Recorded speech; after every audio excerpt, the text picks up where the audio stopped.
नमस्कार, मी मयुरा. तुम्हा सर्वांचं आपल्या चॅनलवर मनःपूर्वक स्वागत आहे. आज आपण दोडक्याची रस्सा भाजी बनवणार आहोत. तर याकरता इथे मी पाव किलो दोडके घेतलेत. तर आधी या दोडक्यावरील या ज्या शिरा दिसत आहेत त्या काढून घेणार आहोत. यासाठी इथे मी पिलरचा वापर करत आहे. अशा प्रकारे शिरा काढून घ्याव्यात. खूप इझिली निघतात. जर दोडका ताजा असेल तर त्याच्या शिरापासून तुम्ही चटणी देखील करू शकता.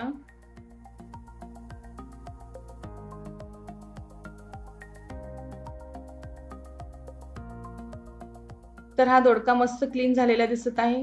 याचप्रमाणे राहिलेल्या दोडक्यावरील शिरा काढून टाकून छोट्या पीसेसमध्ये कट केले आहे.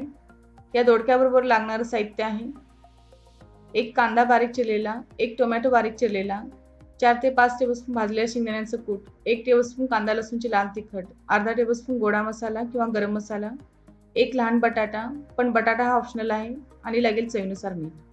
तर सगळ्यात आधी थोडे तेल एका पॅनमध्ये गरम करावे. यात जिरे टाकावे. ते तडतडले की कांदा टाकावा.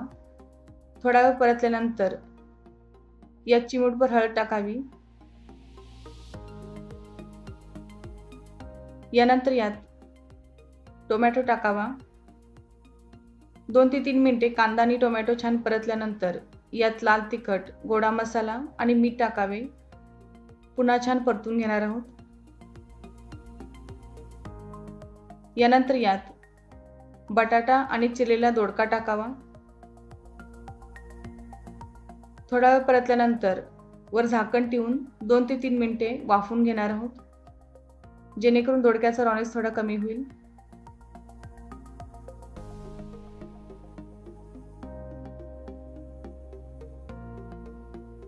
यात आता शेंगदाण्याचं कूट टाकून छान मिक्स करणार आहोत.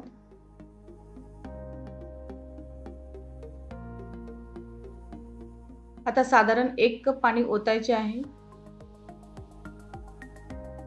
आणि वर झाकण ठेवून मंद आचेवर साधारण 8 ते 10 मिनिटे भाजी शिजवून घ्यायची आहे.